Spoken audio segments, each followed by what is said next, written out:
We're conditioned to look for the monster in the alleyway, the snarling villain, the obvious threat. But the most dangerous people rarely carry a weapon or raise their voice. They approach you with a warm smile and an outstretched hand. They don't break into your life by force. They simply stand at the threshold and wait for you to open the door from the inside.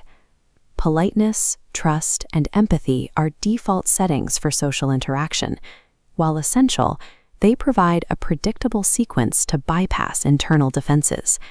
When leveraged, these virtues become entry points, redirecting your desire to be helpful into lowering the barriers meant to keep you safe.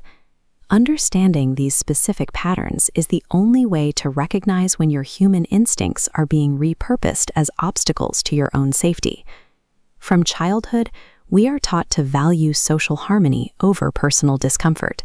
We are told to be accommodating and to avoid making a scene. This pressure to remain agreeable often overrides our ability to identify a genuine threat. This is how forced teaming works.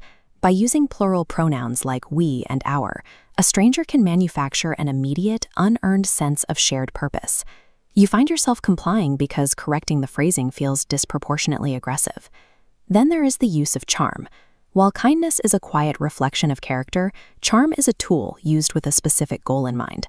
It is designed to create a sense of rapport so intense that it blinds your logical assessment of a person's actual behavior.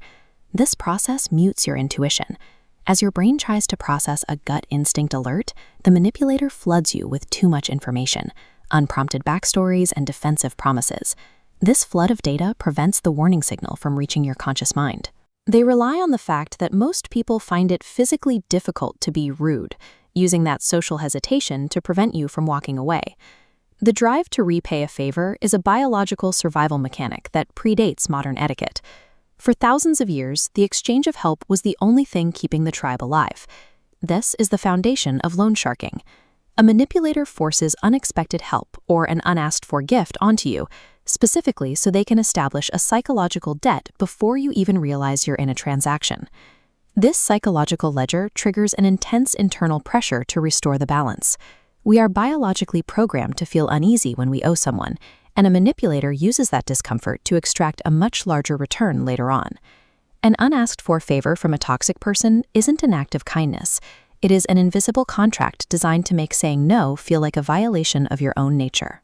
The final vulnerability in the matrix targets the human ego. Most of us have a deep-seated need to be seen as competent, kind, or rational. Typecasting exploits this by pinning a negative label on you, calling you scared, cheap, or difficult. It's a deliberate insult designed to provoke a reaction. That provocation works because your first instinct is to prove them wrong. You find yourself staying in a bad situation or agreeing to a demand you don't like simply to demonstrate that the negative label doesn't apply to you. They use your pride to guide your movements. By attacking your self-image, they make you a willing participant in your own entrapment. To see how these tactics function in practice, you have to introduce a point of friction. That friction comes in the form of a clear, firm boundary. Pay attention to the response when you say no. A safe person may be disappointed, but they will accept your refusal.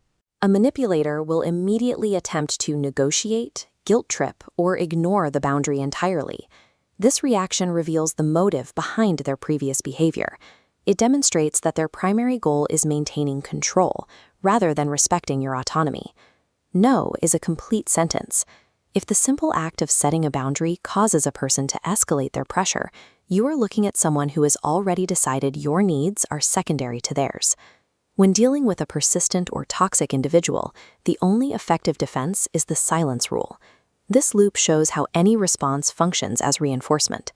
If you ignore 50 messages but finally snap and send a furious reply on the 51st, you have taught them that the price of your attention is exactly 51 messages.